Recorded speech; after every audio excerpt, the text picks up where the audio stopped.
Okay, well, let's see. We better keep on going with this equipment. Is there anything else that, let's see, that we're looking at here? It's just a really interesting bike. Anyway, I just have to ask, who designed this frame? Is this really cool looking? The company is Fazari. Never heard of them. They're out of Utah, Oh. and they also deal direct. So the nice thing about them is that since they deal direct, that for what the bike has, the components, it's significantly cheaper than if you go to a bike shop. Now, personally, I'm a big advocate of going to the bike shop, you know, your local bike shop, and supporting them. It's just, in the case of this, I couldn't pass up the deal. Plus, they were the initial sponsor for the website. There you go. So, very cool. Well, and Utah's got some great mountain biking and LaSalle mountains and everything, and skiing and all that. Okay. So then, you know, after, of course, having your most important, if you're going to mountain bike, you have to have a mountain bike. Naturally. But what are some of the other things that you're going to need to have? Of course, we talked about water and your Camelback. How about this other equipment that you have up here? First and foremost is a helmet. No matter what kind of riding you're doing, if it's on a trail, if it's on the sidewalk going to check your mail, you know, you should wear a helmet because you never know what's going to happen, who's going to come along. So the biggest thing is helmet, no matter what. If you don't have anything else that's here, as long as you got a helmet, you're okay.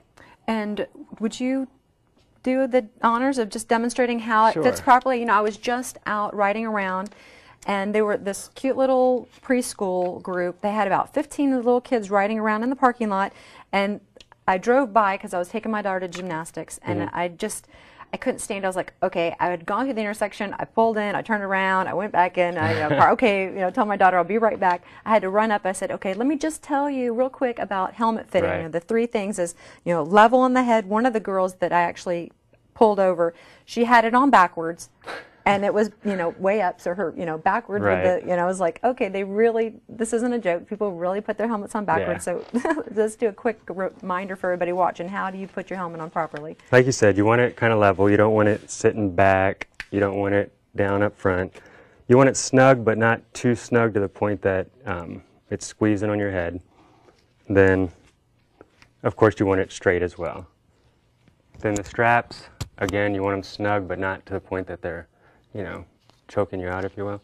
And then the straps should cross so that they kind of cross right below the earlobe. Yeah. So Looks good. as long as it stays on your head, you'll be fine. And a helmet that's on properly just looks so much cooler than one that isn't. Yes. So, you know, Yes. yeah, thank you very much for that. Okay, let's see. We're follow up here. Of course, you've got your shades so that you don't get the bug in the eye. The bug in the eye. Rock in the eye. And Exactly. Rocks.